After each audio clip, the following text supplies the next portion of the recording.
ಹಾಸನ ಜಿಲ್ಲೆಯ ಸಕಲೇಶಪುರ ತಾಲೂಕಿನ ವಾಟೆಗಂಡಿ ಗ್ರಾಮದಲ್ಲಿ ಆತಂಕದ ವಾತಾವರಣ ಸೃಷ್ಟಿಯಾದ ಘಟನೆ ನಡೆದಿದೆ. ಗಾಂಜಾ ನಶೆಯಲ್ಲಿದ್ದರೆಂದು ಆರೋಪಿಸಲಾದ 3 ಯುವಕರು ಗ್ರಾಮದಲ್ಲಿ ಸಿಕ್ಕವರಿಗೆ ಆವಾಜ್ ಹಾಕುತ್ತಾ ಸಾರ್ವಜನಿಕರಿಗೆ ತೊಂದರೆ ಉಂಟುಮಾಡುತ್ತಿದ್ದ ಘಟನೆ ಬೆಳಕಿಗೆ ಬಂದಿದೆ.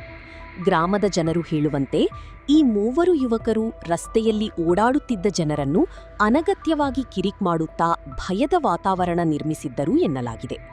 ಆರಂಭದಲ್ಲಿ ಜನರು ಇದನ್ನು ನಿರ್ಲಕ್ಷ್ಯ ಮಾಡಿದರೂ ಪರಿಸ್ಥಿತಿ ಕೈಮೀರುತ್ತಿರುವುದನ್ನು ಗಮನಿಸಿದ ಸ್ಥಳೀಯರು ಒಟ್ಟಾಗಿ ಅವರನ್ನು ಹಿಡಿದು ಪೊಲೀಸರಿಗೆ ಮಾಹಿತಿ ನೀಡಿದ್ದಾರೆ. ಸ್ಥಳಕ್ಕೆ ಆಗಮಿಸಿದ ಪೊಲೀಸರು 3ರನ್ನೂ ವಶಕ್ಕೆ ಪಡೆದು ವಿಚಾರಣೆ ನಡೆಸಿದ್ದಾರೆ ಎಂಬ ಮಾಹಿತಿ ಲಭ್ಯವಾಗಿದೆ. ಘಟನೆ ಬಳಿಕ ಗ್ರಾಮಸ್ಥರು ಜಿಲ್ಲೆಯಲ್ಲಿ ಹೆಚ್ಚುತ್ತಿರುವ ಗಾಂಜಾ ಬಳಕೆ ಮತ್ತು ಅದರ ಪರಿಣಾಮಗಳ ಬಗ್ಗೆ ಕಳವಳ ವ್ಯಕ್ತಪಡಿಸಿದ್ದಾರೆ. ನಮ್ಮ ಊರುಗಳಲ್ಲಿ ಯುವಕರು ತಪ್ಪು ದಾರಿಗೆ ಹೋಗಬಾರದು, ಸಾರ್ವಜನಿಕರ ನೆಮ್ಮದಿಗೆ ಧಕ್ಕೆಯಾಗಬಾರದು. ಗಾಂಜಾ ಮಾರಾಟ ಮತ್ತು ಬಳಕೆಯನ್ನು ಕಟ್ಟುನಿಟ್ಟಾಗಿ ತಡೆಗಟ್ಟಬೇಕು ಎಂದು ಸ್ಥಳೀಯರು ಆಗ್ರಹಿಸಿದ್ದಾರೆ.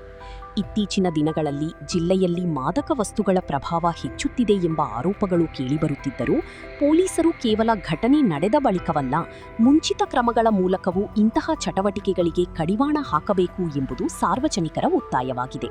ಕರುನಾಡು ಟೈಮ್ಸ್ ಚಾನೆಲ್ನಲ್ಲಿ ಸುದ್ದಿ ಮತ್ತು ಜಾಹೀರಾತು ನೀಡಲು ಈ ನಂಬರ್ಗೆ ಕರೆ ಮಾಡಿ.